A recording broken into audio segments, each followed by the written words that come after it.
Good evening, students. Welcome back to Global Online.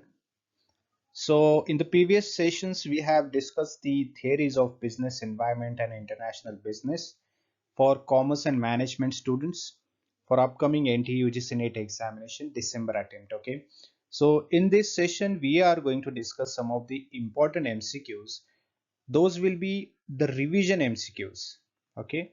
Revision of the theories that we have discussed in the previous session, right? So if you have not watched that previous session in which we have cleared all the concepts of the important theories like Hexcherolin, then comparative advantage theory, then national competitive advantage theory, and many more theories we have discussed, right? Please go in the description box. I have shared one link. If you click that link, you will directly go to that session and you can watch that video as well. Okay, so please go watch that video as well. And one more thing I would like to share with you all guys, if you want to crack the upcoming December attempt, we have come up with the very important news for you. We are providing a complete course for those students who are preparing from management and commerce background for upcoming December NTA UGC NET examination, in which all the concepts will be clear with the video lectures. Full syllabus notes will be provided to you, so you will cover your all syllabus, right? Mock test will be provided to you, so you will practice more and more. Your confidence will boost. You will be understanding what you are lagging behind, and the experts will guide you what the mistakes you are doing. Getting it? The PYQ sessions will be there. PYQs with the right explanation, detailed explanation will be provided to you. Doubt clearing sessions will be taken. Marathon sessions will be there. So more and more mock test and more questions will be discussed with you. Understanding? So this is full coverage of what you need to do in this examination. All the materials, all the things which is necessary to qualify this examination, we are providing in that complete course. Okay, so what you need to do, just give a WhatsApp message on this number, or you can do WhatsApp call and start your preparation today. Okay, do not miss this opportunity. We are starting our new batch from next Monday. Okay, just do a message or do a call on a WhatsApp on this number and start your preparation from today. Okay, so best of luck. Now let's start with the theory session. MCQ session, not theory session. Okay, so this is first question on your screen. You can see, according to Porter's diamond model, which element creates a pressure for innovation within domestic firms? So we have discussed the Porter's diamond model, what is it and what is the name of that diamond model. Okay, so option A, strong domestic demand, B, governmental subsidies, C, absence of competition, and D, abundant natural resources. So if you have watched the previous session in which we have discussed the Porter's model, so you can give an answer in a comment box. Okay, whatever A, B, C, D, just give an answer in a comment box. I'll give you some time for it.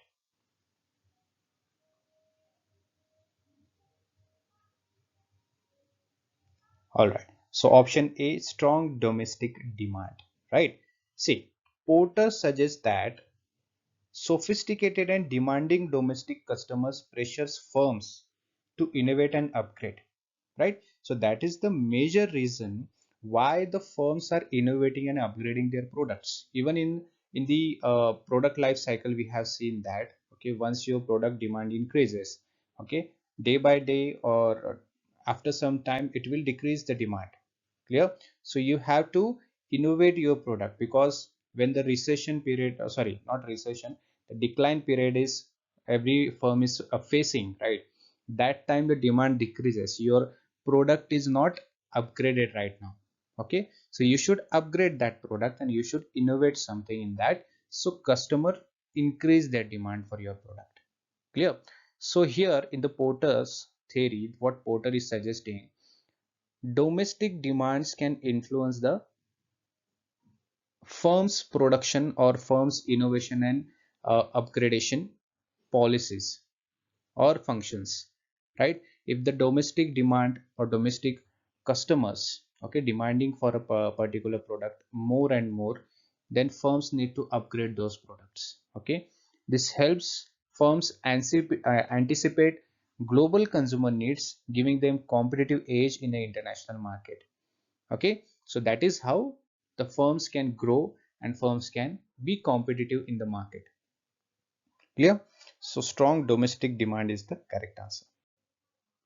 Next, under mercantilism, which policy would a government most likely implement to protect its economy? Okay, to protect the gold and silver of that company, to protect the strength. Clear? Free trade agreement, import tariffs and export incentives, floating exchange rates, or factor mobility program. So obviously it is import tariffs and export incentives. Clear? See, mercantilists policy support protectionism. Protection against what? Their strength, their wealth, right? Imposing tariffs on imports to reduce foreign goods and subsidizing export to increase national wealth. So more the export will be, the more your wealth will be increasing. Clear? It assumes wealth is finite and trade surplus strengthen national power. So here in the mercantilism theory, what happens when the company or when a country, okay, to strengthen their wealth, okay, so basically country considers their wealth is gold and silver, okay, to strengthen their wealth they increase the export and reduces the import, and for that reason they can implement any policies, like a government is intervening in the global market to reduce the import and increase the export. What government is doing, they are imposing tariffs on imports, so imports will be reducing, okay, foreign goods will be coming less in the market or in the domestic market, right, and the exports will be increasing. So when the exports are increasing, obviously your wealth will be increasing, correct. So that is how the countries are what we can say, increasing their wealth. Clear? Next, in the maturity phase of product life cycle, a company is most likely to focus on innovation and research and development, face declining demand, increase cost efficiency and standardize production, or D, invest in product diversification. So right answer is option C, increase cost efficiency and standardize production. Okay, in a product life cycle, when a maturity phase is there, companies most likely to increase the cost efficiency and standardize production. Okay, so what happens in a maturity rate, maturity phase?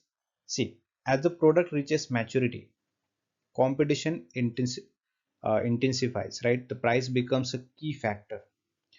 Firms focus on standardization, cost leadership, and efficiency to maintain profit margin as sales growth slows. Why is mercantilism criticized in the context of global trade development? It discourages industrialization, it supports free trade, it views trade as mutually beneficial, it leads to trade wars and colonial exploitation. Okay, so mercantilism criticize, that means it leads to trade wars and colonial exploitation, correct, because every country is focusing on what, increasing their wealth, that means securing their gold and silver. Clear? Correct. See, mercantilist policies led to aggressive export strategies and military backed trade monopolies. Correct. This often escalated into colonialism and conflict as nations sought to control resources and market for their own gain. Okay, so strictness were followed by the countries, and that is why the trade wars were happened and colonial exploitation was also happened. Clear? Which factor would mostly likely to cause a developed countries to lose its early stage production advantage in product life cycle theory? Okay, emergence of cost efficient producers in developing countries, stronger patent laws, high domestic demand, or increased research and development investment. So that is emergence of cost efficient producers in developing countries, right? As a product matures and becomes standardized, developing countries can produce it more cheaply due to the lower labor cost. Okay, but this happens only in the maturity phase. Clear? Developed countries lose their advantage and often shift production offshore to remain competitiveness. Correct? To stay in the market, developing countries may take this kind of steps to be there in the market. Okay, to keep their product alive in that market. Which condition would contradict the assumption of Heckscher-Ohlin theory? So basically, there is a one option who is contradicting the assumption of Heckscher-Ohlin's theory. Which option is that? A. Uniform production technology. B. Mobile factor within countries, or immobile factors between countries, or product differentiation and brand loyalty. So right answer is immobile factors between countries, between two countries. Okay. See, Heckscher-Ohlin assumes perfect competition, correct, and homogeneous products. When branding and product differentiation dominate trade decisions as seen in the real markets, the theory's assumption break down, limiting its real world applicability. Okay. Next question. Which of the following best explains a country's persistent competitive advantage in high-end luxury brands? Labor abundance, mercantilist exports, porters' firm strategy and rivalry, or D. Standardized production? So right answer is option C, Porter's firm strategy and rivalry. Clear? Porter's argues that the strong domestic rivalry and unique firm strategies drive innovations and global competitiveness. Correct? That is what we have seen in the Porter's theory. Correct? Countries like France or Italy maintain luxury brands dominance due to competitive pressure and strategic firm structures. Right? So these are the countries who are exporting or who are good at their products. Correct? They are having dominance in their brand, their luxury brands, and due to competitive pressure and strategic firm structure. Okay, that is the reason behind it. Understood? So that is the right answer, C, Porter's firm strategy and rivalry, which is explaining the country's persistent competitive advantage in high-end luxury brands.